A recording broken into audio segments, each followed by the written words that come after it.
nísìnyí pé ó yẹ kí Nàìjíríà ó yẹ kán lè support kí ni kúrúsù ó yẹ kán lè ṣe òun sọ títí ẹni àyè bẹ́ẹ̀ kọ́ ó ń sọ títí ẹni bí wọ́n ṣe rí ni ẹ bọ́ ṣe máa ń sáré support náà kọ́ yẹn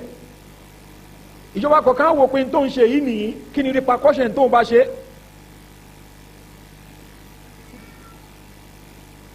so kò sí ìjọba ìlú tí ó kì í worú nǹkan bẹ́ẹ̀ ó lè jẹ́ pé n tó wù láti ṣe lẹ́mìí ní tòótọ́ ṣùgbọ́n tí n bá ṣe nǹkan yìí nìyí tàbí ó yẹ kí Saudi ó yẹ kán lè lọ attack Israel ni nǹkan Israel ṣe yẹn ò dáa tí Saudi bá lọ attack Israel ni America ó máa sùn Britain ó máa sùn gbogbo àwọn olùtàwọn aláwọ̀ ń sáyàn irọ́ náà ń pa gbogbo ọ̀nàjọ́ attack Saudi ni ṣé gbogbo àwọn ìlú Islam tí wọ́n ní weapon gbogbo weapons tẹ́lẹ̀ ń rà ní ọ̀dọ̀ àwọn kèfèrí tẹ́ ní ra náà ni ẹ wà bá wọn jà ṣé Islam ló kọ́ wa níyẹn Ànábì sallallahu alaihi wasallam fi ìgboro Mẹ́kà lẹ̀ lọ sí Madina tó mọ̀ ẹ́ kọ́ ọmọ bíbí inú Mẹ́kà ni torí pé àwọn ò tí ì lágbára ń gbà yẹn ìyẹn máa ń fi làákà ìṣe tí yẹn bá ṣe ni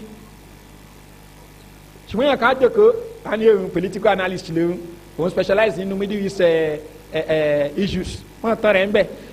tó o bá kà á jù bẹ́ẹ̀ lọ ni kò sí yàtọ̀ láàrin wọ àtàmì Emeka àti Sunday ó ní di òfin ẹ̀sìn láti lè fi analyse kí otherwise ni kò sí yàtọ̀ láàrin ẹ bá pa àwọn lecturers káàkiri lásù ní Institute of International Relations ẹ máa pè wọ́n máa analyse fún yín but èyí tẹ analyse ṣe ń tẹ̀sìn sọ nìyẹn abadan so àwọn problem tá a ní nìyí kọ́nà ọba kí kó ṣàánú wa so àwọn ìkwánu ní èyí tí ó jẹ wọ́n lógún jù lọ òun náà ní politics àbí kí ní power no Islam gbogbo tàbá lè fi establish power òun ní ká máa lé káàkiri àwọn kan ní àtẹ díẹ̀ àwọn ká máa dá wọn ọgbọ́n òní ọgbọ́n kan wọbi kankan wọ àwọn oríṣiríṣi parastatals ní wọ́n wọ wọn dọ́wọ́ ọgbọ́n ẹ̀yin náà mọ̀ wọn mítìnì òru gbogbo ẹ̀ mọ́ra wọn kí là ń ṣe ṣẹ́sìn náà nìyí o torí pé n tó jẹ́ wọn lógún jù nìyẹn so ibi tí wọ́n ti wá mọ̀ ní nígbà tí ìkwánu Egypt ní tó jẹ́ basis gangan tó jẹ́ foundation tá má lè darapọ̀ mọ́ Shia Sufi àti gbogbo ẹ lọ then problem wà so táwọn kan ò bá darapọ̀ mọ́ táwọn ò gba àkídà Sufi àwọn ò gba kínní but wọ́n gba àkídà agbára ọ̀sùn wọn pọ̀ agbára yìí náà ni sọlọ jẹ́ pé mọ́jọ́ yẹ ẹ lẹ́nu tó o bá rí ìwà ní Nàìjíríà mi báyìí tó lọ darapọ̀ mọ́ Kamlati tó darapọ̀ mọ́ Nasrati àti bẹ́ẹ̀ bẹ́ẹ̀ lọ ipe àjọmọ̀ ṣe náà ni wọ́n dé àwọn àsìkárù irọ́ tán ṣe wọ́n jọmọ̀ ṣe náà ni torí pé nǹkan wá after ni pé bọ́ọ̀lù àwọn fẹ́ jó lórí ibẹ̀ yẹn kò sí ní tà lè compromise nítorí pé a fẹ́ jó lórí àkídà ìkwánu nìyẹn táwa fẹ́ jó lórí kò sí ní tà lè ṣùgbọ́n kí la lè fi takò ẹni tó ń bẹ lórí tó ń bẹ nípò lórí ẹ takò pé kò lòfin Ọlọ́run ẹ takò pé kò ṣe ẹ̀tọ́ àwọn èèyàn fún ṣùgbọ́n táwọn bá wá débẹ̀ tán kí làwọn wà lò ó ti ń sìn nítorí máa ṣe ó lè wọ́ọ̀sì jù dẹ̀ ń tán takò lọ. ní Tunisia Rashid Ghannouchi ní nǹkan bíi 80s nǹkan kàmára yóò máa pariwo al-Islam wal-hal Islam ni solution ìgbà tí kíni wọ́n débẹ̀ tí pàtì wọ́n débẹ̀ nísìn wọ́n béèrè lọ́wọ́ pé bóun ní sẹ́ máa lo ẹnu àwọn òní lòfin ẹ̀ lọ́hùn táwọn aráàlú bá fẹ́ làwọn á lò kí wọ́n ní gbogbo ariwo òṣì tẹ̀ ń pa látijọ́ yìí àṣẹ tẹ̀ ń ta àwọn èèyàn ní agbára lẹ́ ń wá.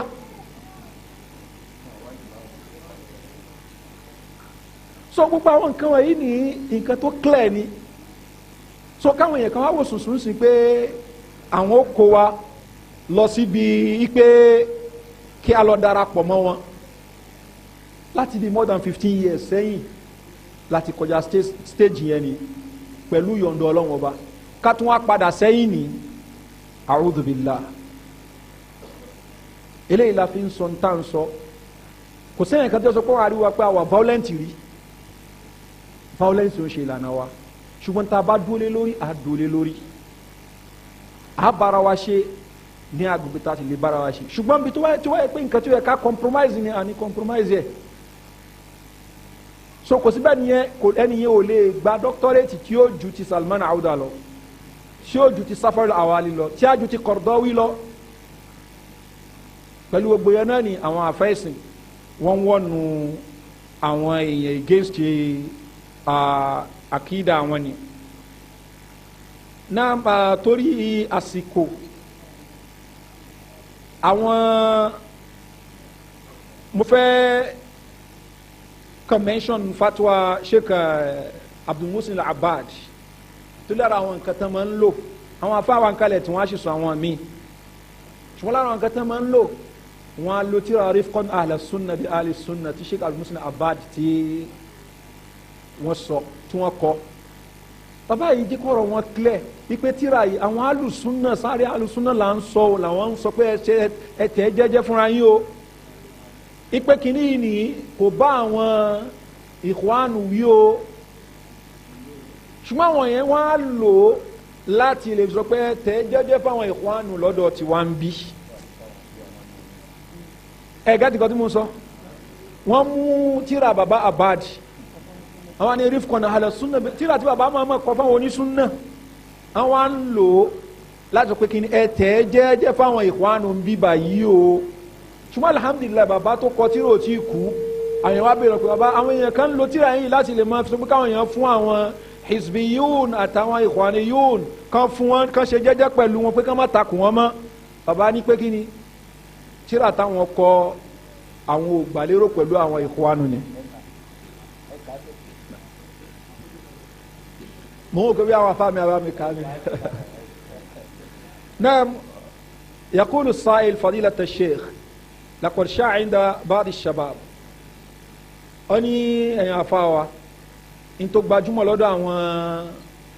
ọ̀dọ́ kan ó ní pé anna Sheikh Abdul Muhsin Al-Abbad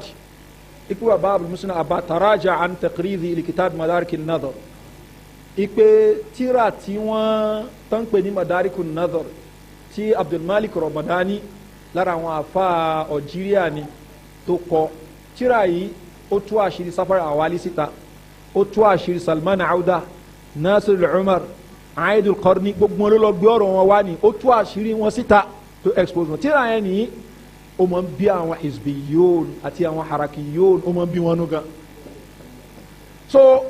wọn wá ní baba Abadi ní ẹni tó kọ tíra yìí gbé tíra yìí fún baba Abadi kà so wọn kọ forward síbẹ̀ Sheikh Albani náà ka tíra yẹn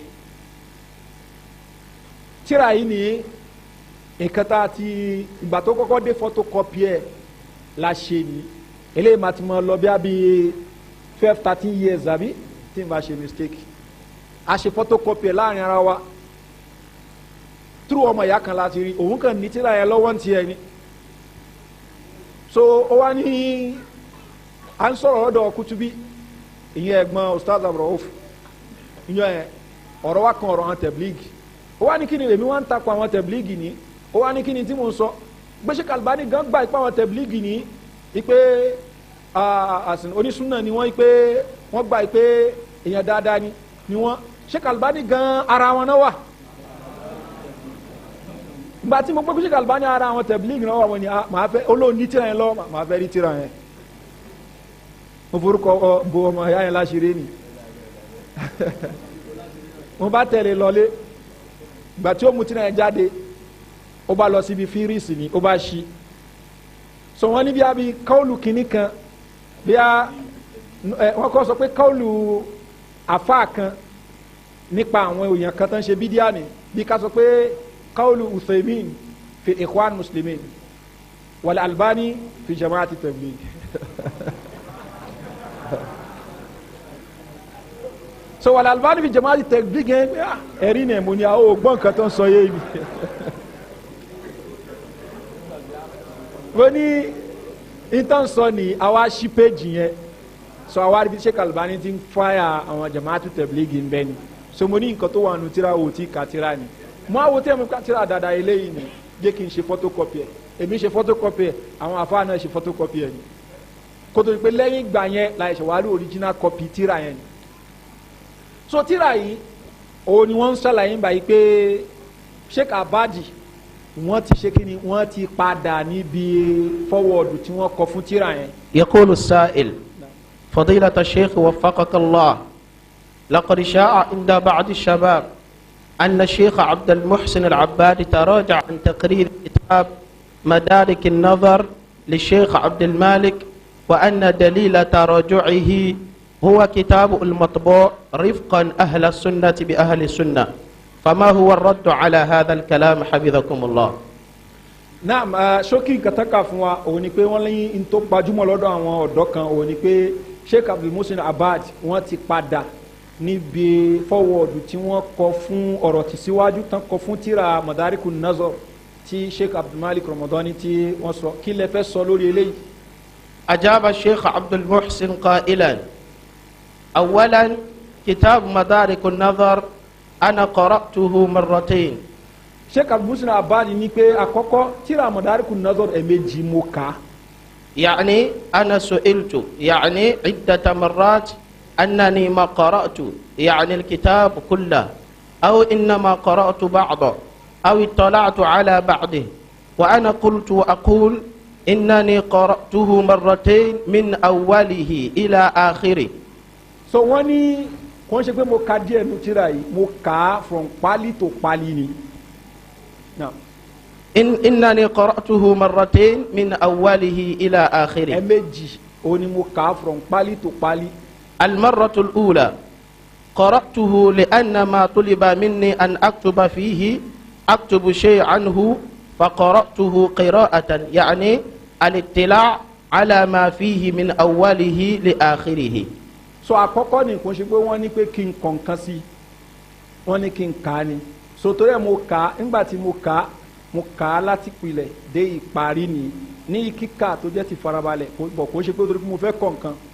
ولما فرغت وقلت لمؤلفه أني اطلعت عليه وأنه مفيد قال لو كتبت يعني مقدمة له. nígbà tí mo wá kà á tán mo sọ fún ẹni tó kọ ìpè mo ti ka tírà yẹn tán o ó wá ní èrè àfa wa tẹ ẹ bá lè bá ń ṣe muqaddimah fún tírà yìí. فقلت إذا أقرأه مرة ثانية فقرأته tó bá ṣe pé n tẹ fẹ́ kí n ṣe nìyẹn màá tún kà lẹ́ẹ̀kan sí.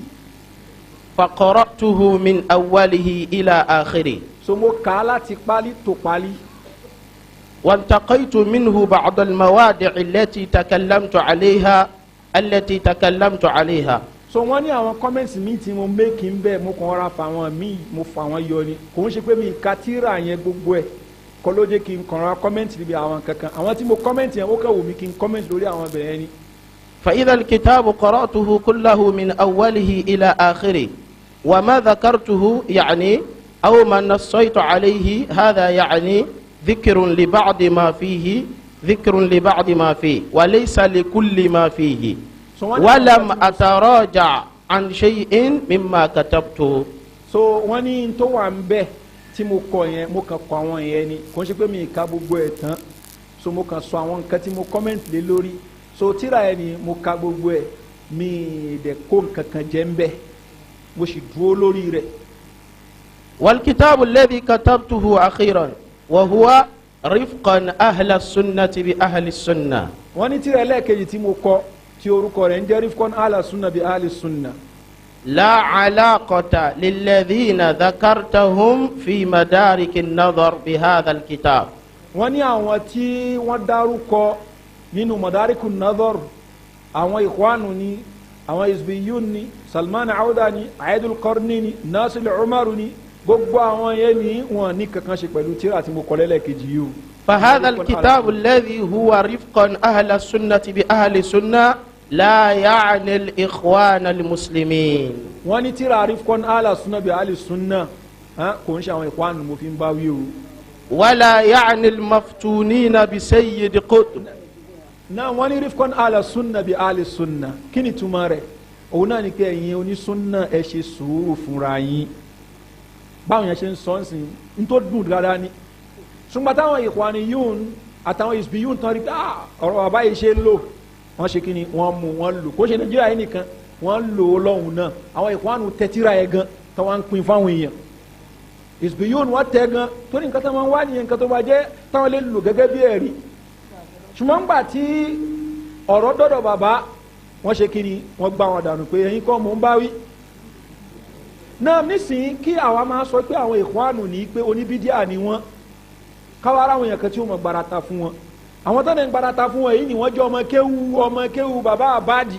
àbí káde sọ pé ìtú kéwu lọ́dọ̀ bàbá àbáàdì náà èwo làwọn amú sí sọ̀rọ̀ bàbá àbáàdì làámú ni àbí ọ̀rọ̀ ọmọ kéwú àbọ̀rọ̀ ọmọ kéwú tí ń tako ìntàfà rẹ̀ ń sọ àbí ìntàfà rẹ̀ ń sọ èwo la fẹ́ múnu méjèèjì wọ́n wà láwa mutashadidun Sheikh Abad mutashadid Sheikh Fawzan ní ọ̀rọ̀ tí wọ́n náà wà ń bíbá yìí gbogbo eléyìí tẹ̀frígù ni ọ́díò rẹ̀ wà tá a lè gbọ́ Sheikh Fawzan wọn àwọn náà fáyà àwọn Ikhwanu ni Sheikh Mubaz kan tó jáde láyé wọn fáyà wọn àwọn afáwọn yìí ni wọ́n dé àfa dáadáa tó ṣe pé táwọn bá máa burú pẹ̀lú yẹn wọ́n á sọ̀rọ̀ ẹnìyẹn dáadáa ni ṣùgbọ́n Sheikh Mubaz rahimahullah wọn kan fúnra wọn ṣe sọ ní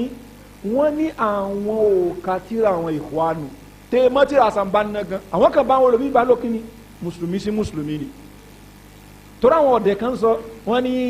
kí làwọn afa yẹn kí náà jẹ́ kán employ wọn sí afa kọ́ ló employ wọn Sheikh Mubaz kọ́ ló employ ìjọba ló mú wọn wá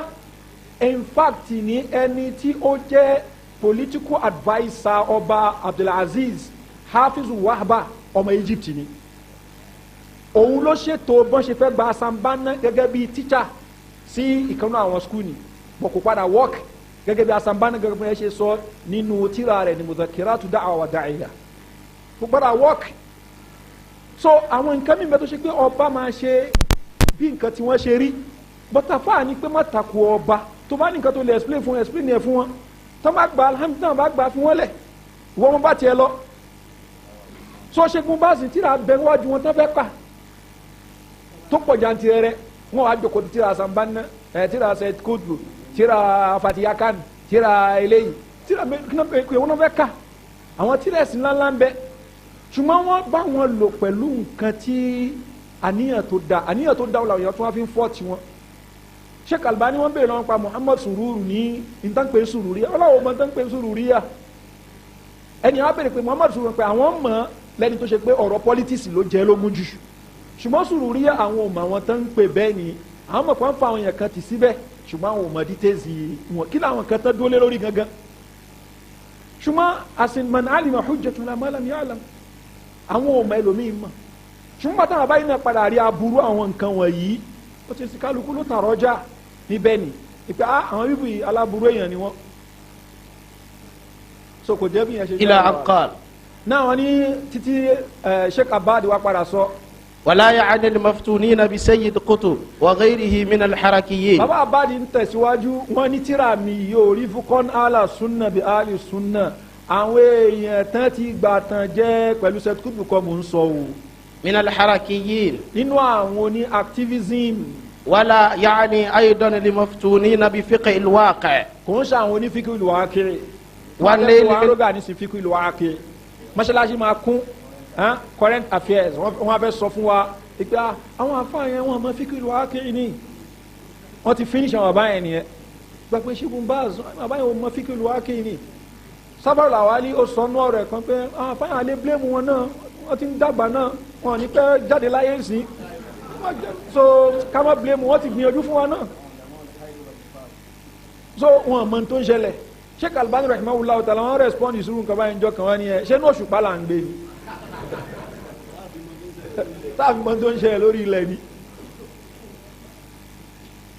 so àsìnká a lè mọ nǹkan jura wa lọ ṣùgbọ́n yóò túmọ̀ sí pé àwa náà mọ nǹkan kan ni dẹ́n nǹkan tó mọ ń tẹ̀sí sọ pẹ̀lú ẹ̀ aburú ni torí pé ó ṣẹ̀ṣẹ̀ gbé pẹ̀lú ẹ̀ ni. والنيل من الحكام. نعم. يعني ولا يعني أيضا المفتونين بفقه الواقع والنيل من الحكام. bákan náà والنيل من الحكام tíra yìí ni kò bá wọn tó ṣe wípé kán máa bú àwọn olórí àwọn tó ṣe pé máa ń bú àwọn olórí nìyí kò bá wọn wí o that is kò kàn wọ́n rí fún ala sunna bí ala sunna ò bá wọn eléyìí wí àwọn eléyìí ẹ̀ fáyà àwọn dáadáa àwọn tó ń bú àwọn olórí. وكذلك التزهيد في العلماء. àwọn tó ṣe pé wọ́n máa ń ṣe àwọn èèyàn lójú kòkòrò pé kán jìnnà sáwọn àfa. لا يعني هؤلاء لا من قريب ولا من بعيد. kíra yóò ní kankan ṣe pẹ̀lú àwọn eléyìí. لا من قريب ولا من بعيد. kò ní kankan ṣe pẹ̀lú wọn rárá. nítorí wo kéré mọ́. وإنما يعني أهل السنة فقط. àwọn tó ń bá wí gangan làwọn ahàlùsùnà àwọn ahàlùsùnà ṣùgbọ́n jama ṣẹ́rí pírọ́blẹ́mù ta ní kọ́lọ́mà kó ṣàánú wa ó ní pé àwọn ahàlùsùnà à ń fọ́ à ń fọ́ ẹmọ tó ń fọ́ wa in tó ń fọ́ wa òun ni àwọn hizbiyun àwọn harakiyun àwọn ikhwan muslimun jama'atu tabligh àwọn náà ń fọ́ wa ìtẹ̀mí àti ẹjọ́ gbà usulu wa ìkankan náà ni ṣùgbọ́n ìfẹ́ ta ní sí àwọn èèyàn tó bá yá ó máa ń fẹ́ ń dí wa lójú kò ní ká lè lo usulu wa ẹ mọ́ kò ní kí a lè lo ti ìta àdúlé nǹkan kan lájọ àgírílẹ̀ lórí o ṣùgbọ́n pé nǹkan yẹn nìyí kó sí tó wà ní pé ó yẹ ká fún un excuse ó yẹ ká ṣe kinní kan kò yẹ ká ṣe ó yẹ ká ṣe kò yẹ ká ṣe ó yẹ ká ṣe àwọn abẹ́rẹ́ sí takò ara wa àwọn ló bá tún kún yẹlẹyẹlẹ ni nǹkan rẹ̀ ní inú àwọn ọmọ dùn pé alhamdulilayi wọ́n ti fọ́ alhamdulilayi wọ́n ti fọ́ so ìbọn tó bá yẹ ká dú ẹ̀jẹ̀ àdúró bẹ́ẹ̀ ẹ má jẹ́ ká mọ gbarata fún yàn èyàn ń tìrìtì ọ̀rọ̀ fíkìwù fún wa ó ti ń sìn kò tí túmọ̀ sí pé ó ń tìrìtì ọ̀rọ̀ àkídà ó ń tìrìtì ọ̀rọ̀ àkídà kò tí túmọ̀ sí pé kí ni ó ń tìrìtì ọ̀rọ̀ àkídà yẹn bó ṣe yẹ kó mọ tìrìtì ẹ̀ ọ̀rọ̀ fíkìwù kì í fẹ́ kọ́ yín mọ́ ṣe ń kírun sí fẹ́ kọ́ yín mọ́ ṣe ń gbà ẹ̀ mo fẹ́ kọ́ yín ní mọ́ ṣe léyìí onísúfì lè sọ o onísúfì ó lè sọ àwọn onísúfì kan bẹ tó ṣe pé tó bá di ọ̀rọ̀ àwọn àkàmù ní ó tẹ́ nísìn wọ́n á dúró tinú sùsù ni ṣùgbọ́n tó bá ti di bí ọ̀rọ̀ àkídà nìyí irọ́ ọpọlọ náà wọn lò àwọn náà sàmọ́ ń gbọ́ àlà aqlu muqaddamun ala naqli àwọn àṣàyíra àtàwọn mọ̀tẹ́sílà náà máa ń sọ yẹn tó bá ti di ọ̀rọ̀ àkídà làákà inú àfi ṣùgbọ́n tó bá di ọ̀rọ̀ fíkíù ní ó tẹ́ sìn ẹ̀rọ àwọn àṣàyíra míì tó ṣe pé wọ́n dúró ti tẹ́kìsì ni tó bá lọ gbàdàn tẹ pẹ̀lú èèyàn kan tó pé torí pé ó ń kọ́ ẹ ní fíkíù ó ń ṣe kínní ni ó létí rétí yàn pẹ̀lú ẹ̀ ẹni tó ń kọ́ ẹ ní fíkíù tó mú dẹ̀ lílù wá tó ṣe gbogbo ṣe ó lè jẹ́ sufi ni ìfẹ́ ó lè jẹ́ kùbúrí àwọn tó máa ń bọ sáré sóní láti tún wọ́ọ̀ṣì yẹn náà pé ṣáàkìrà rẹ̀ gbádùn àbí ò gbádùn alhassan bin sọ́ọ̀lì bin hayi tá a sọ ní afánlá ni ó gúdù bí fíkíù ó gúdù bí hadith ṣùgbọ́n torí pé kí ni yàrá jawaz al-khuruj ala al-hukam ipa lè rí vote against àwọn olórí ní táwọn ẹni ṣíwájú fi bàdá ẹ̀ nìyẹn ọ̀rọ̀ àkídà nìyẹn sọmọ gbàtàn jẹ pẹ̀lú yẹn kan ìfẹ́ tó ní síyàn má tì í síwájú tó bá pẹ́ ní tó nífẹ̀ẹ́ síyàn tó bá fẹ́ ṣe dáadáa fún tó fẹ́ ba tiẹ̀ jẹ́ di mọ́ téèyàn kan bá ń àtàkì ẹ̀ pé nìyẹn kí ló ń àtàkì ẹ̀ fún dẹ́ntẹ́ni yẹn ò bá lè ṣàlàyé àwọn nǹkan tó kó sí dẹ̀nu òun lálábòsí ṣùgbọ́n ó ṣàlàyé àwọn nǹkan tó kó sí níwájú pé nǹkan táwọn náà jọ mọ̀ pé kí náà bó mo ṣe wá fẹ́ rẹ́ ni tí màá bá sọ̀rọ̀ o ìwọ lè mọ lọ bá sọ̀rọ̀ bọ̀ kò ń ṣe lásìkò kí gbogbo èèyàn mọ lọ ṣe kíní kó mọ lọ bá sọ̀rọ̀ gbàpẹ́ kò yẹ ká ti ṣe yẹ ká lọ yẹ ta ló gbé kọ́ídà yẹn kalẹ̀ gbọ́tẹ́ yẹn kan bá ti gbogbo yẹn gbọ́ ọ̀rọ̀ bá sọ̀rọ̀ ni Imam Ahmad rahimahullahu ta'ala wọ́n sọ wọn ní Karabisi ń sọ báyìí ẹsẹ̀kẹsẹ̀ náà gbé dájọ́ lé lórí ni wọn nígbà ayé máa lọ bá ẹni wàá lè lọ bá ni kó change fine ìgbà míì nìyí kán gbé dájọ́ léèyàn lórí ìgbà míì nìyí ó máa skí ẹni yẹn padà yóò jẹ́ kó ń kún rẹ̀ ní kókó rẹ̀ níjànú pé àwọn èèyàn ọmọ gbantí mò ń sọ yìí ṣùgbọ́n tó wá rí páwọn èèyàn tún pín lórí ọ̀rọ̀ òun nìyẹn òun náà ti ń réyàn kúnra àràn lọ́wọ́ eléyìí kì í ṣe fún étrẹ́dì fún yẹn kankan kọ́ ẹ̀sìn níléyìí ìtẹ̀yàn kan nu yín gò lè gbà ní ìtẹ̀ ti yanjú bí 15 years sẹ́yìn kí yẹn kò máa da yín padà sẹ́yìn ni kó ní àwọn ẹrú ẹkẹjọ ọmọ jòkó ẹjọ ọmọ lọ ṣe papọ̀ ni à ń ríra wa à ń kíra wa náà à bára wa jà ṣùgbọ́n dáwọ̀ nkálukú ń lọ lọ́tọ̀ọ̀tọ̀ ni wọ́n mọ̀ pé dáwọ̀ àtàwọn ni àwa náà mọ̀ pé dáwọ̀ àti tiwa ni tàwádà ríra wa máa ń kíra wa gẹ́gẹ́ bí mùsùlùmí sí mùsùlùmí ṣùgbọ́n káwọ́ pé nù ọ́ ni ayẹ ká ṣe jòkó kan al-majlisul ilmi li ahli sunnah wẹ́nu àwọn náà dà al-ikhwaniyun wal